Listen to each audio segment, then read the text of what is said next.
سرکار دو عالم صلی اللہ تعالی علیہ وسلم کی بارگاہ میں صحابہ حاضر تھے۔ حضور نے صحابہ کرام علیہ رضوان سے مخاطب ہو کے ارشاد فرمایا کہ یہ ایک مہمان ہے میرا، تم میں سے کون مہمان نوازی کی سعادت حاصل کرنا چاہتا ہے؟ حضور کے پروانے دیوانے جو اپنی جانیں حضور کے حکم پر نثار کرنے کے لیے تیار رہا کرتے تھے، سرکار نے جب یہ فرمایا کہ میرا مہمان ہے، ہر صحابی کے دل میں یہ تمنا گڑائی دینے لگی کہ کاش یہ سعادت مجھے مل جائے، میں آقا کے مہمان کی مہمان نوازی کروں، اس شرف کو میں حاصل کروں۔ اتنے میں حضرت ابو طلحہ انصاری رضی اللہ تعالیٰ عنہ یہ کھڑے ہوئے اور عرض کرنے لگے یا رسول اللہ صلی اللہ علیہ وسلم اگر مجھ پر یہ کرم نوازی فرما دی جائے، حضور اپنا مہمان اگر مجھے عطا فرما دیں، آج کی رات میں اس کی مہمان نوازی کرنا چاہتا ہوں۔ سرکار دو عالم صلی اللہ علیہ وسلم نے اجازت مرحمت فرمائی، یہ مہمان کو لے کے اپنے گھر میں پہنچے، جا کر مہمان خانے میں اس مہمان کو بٹھایا، اپنی زوجہ محترمہ کے پاس گئے، ان سے پوچھا کہ سرکار کا مہمان ہے، گھر میں کھانے پینے کے لیے کچھ ہے؟ اتفاق کی بات تھی کہ حضرت ابو طلحہ انصاری رضی اللہ تعالیٰ عنہ کی زوجہ وہ بتلانے لگی کہ میرے سرتاج گھر میں بچوں کے لیے تھوڑی سی خوراک ہے، بچوں کے کھانے کے علاوہ اور کوئی چیز نہیں، اور بچے بھی ابھی بھوکے ہیں، شام کا کھانا انہوں نے بھی نہیں کھایا۔ حالانکہ حضرت ابو طلحہ انصاری رضی اللہ تعالیٰ عنہ یہ بڑے امیر صحابی تھے اور تاجر تھے، مدینے میں کھجوروں کا ان کا بڑا عظیم الشان باغ تھا، لیکن اس وقت شاید آزمائش کا وقت تھا، رب تعالیٰ نے بھی کوئی امتحان کی گھڑی رکھی ہوئی تھی۔ بہرحال حضرت ابو طلحہ انصاری رضی اللہ تعالیٰ عنہ اپنی زوجہ سے فرمانے لگے تو پھر کیا ہونا چاہیے، اب مہمان کو تو میں لے آیا ہوں گھر میں اور سرکار کا مہمان ہے، تو دونوں میاں بیوی آپس میں مشورہ کرنے لگے، طے یہ پایا کہ چلیں بچوں کو ویسے ہی محراب پسرا کے تسلی دیں گے، بھوکا ہی آج سلا دیتے ہیں،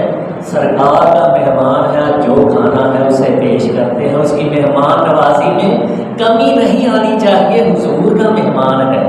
چنانچہ ماں نے کیا کیا کہ بچوں کو تسلی دے کے پہلا کے لوریاں دیتے ہوئے بچوں کو سلا دیا۔ اب کھانا تیار ہوا تو وہ فقط ایک آدمی کے کھانے کے لیے وہ کھانا تھا۔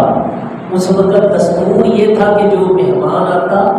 میزبان اس کی عزت افزائی کے طور پہ اس کے ساتھ بیٹھ کر کھانا تناول کرتا تاکہ مہمان کی اس میں عزت بھی بڑھے اور ان مہمان کو جو چیز کی مزید ضرورت پڑے وہ فوراً حاصل کی جا سکے۔ اب حضرت ابو طلحہ انصاری رضی اللہ تعالیٰ عنہ پھر سوچ میں پڑ گئے، بیوی سے مشورہ کیا کہ اب کھانا تو فقط ایک آدمی کے کھانے کے لیے ہے، اگر ہم بھی مہمان کے ساتھ بیٹھ گئے مہمان بھوکا رہ جائے گا، تھوڑا کھانا ہے، اگر اس کے ساتھ کھانے کے لیے نہ بیٹھے تو وہ محسوس کرے گا کہ میری عزت نہیں کی گئی، عزت میں کمی رہ گئی ہے۔ پھر مشورہ یہ طے ہوا کہ جب کھانے کا وقت ہوگا مہمان کے سامنے کھانا رکھا جائے، اور حضرت ابو طلحہ انصاری کی زوجہ محترمہ کو انہوں نے حکم فرمایا کہ تم آنا کمرے میں، اور یہ چراغ جو جل رہا ہے، دیا جل رہا ہے، اسے ٹھیک کرنے کے بہانے بجھا دینا، اندھیرا ہو جائے گا، میں اس مہمان کے پاس بیٹھ کر ویسے ہی منہ ہلاتا رہوں گا، اسے پتا ہوگا یہ بھی کھانا کھا رہا ہے، وہ مہمان پیٹ بھر کے کھانا کھا لے گا، کام بھی ہو جائے گا، عزت بھی رہ جائے گی۔ چنانچہ ایسے ہی کیا گیا، مہمان کے آگے دسترخوان لگا کے کھانا حاصل کیا گیا۔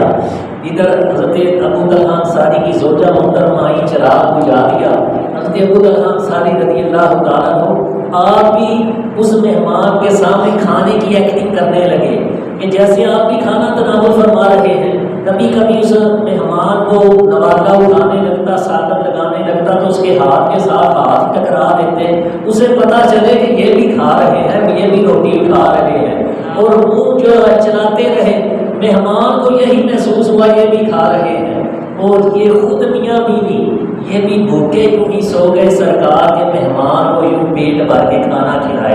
صبح ہوئی، نماز فجر کا وقت ہوا، حضرت ابو طلحہ انصاری رضی اللہ تعالیٰ عنہ نماز کے لیے حضور کی بارگاہ میں حاضر ہوئے۔ سرکار دو عالم صلی اللہ تعالیٰ علیہ وسلم جو غیبوں کا علم جاننے والے ہیں، آپ نے حضرت ابو طلحہ انصاری کو دیکھا تو مسکرانے لگے۔ حضور مسکرا کے فرمانے لگے، ابو طلحہ تمہارا اور تمہاری بیوی کا رات کا جو عمل ہے نا مہمان نوازی کا، اللہ کو وہ بڑا پسند آیا ہے، رب اس پر بڑا تعجب فرما رہا ہے۔ بلکہ حدیث کے الفاظ ہیں، حضور نے فرمایا داحیک اللہ انک، کہ رب تبارک و تعالی تمہاری اس مہمان نوازی پر مسکرا رہا ہے، اپنی شان کے مطابق وہ رب اس پر مسکرا رہا ہے، اللہ تعجب کا اظہار کر رہا ہے۔ اور جبریل امین علیہ السلام کو یہ آیتیں دے کر رب نے بھیجا ہے۔ یہ آیت اس موقع پہ اتری، رب نے فرمایا وَيُؤْثِرُونَ عَلَىٰ أَنفُسِهِمْ، اور وہ لوگ جو اپنی جانوں پر دوسروں کو ترجیح دیتے ہیں، عَلَىٰ أَنفُسِهِمْ وَلَوْ كَانَ بِهِمْ خَصَاصَةٌ، اگرچہ خود بھی انہیں اس چیز کی سخت ضرورت ہوتی ہے، وَمَن يُوقَ شُحَّ نَفْسِهِ فَأُولَٰئِكَ هُمُ الْمُفْلِحُونَ۔ رب فرماتا ہے یہی لوگ جو اپنے نفس کی لالچ سے بچا کیے گئے ہیں، یہی تو کامیاب لوگ ہیں۔ اللہ اکبر۔ میرے آقا کے صحابہ کا جذبہ ایثار و قربانی ایسا ہوا کرتا تھا۔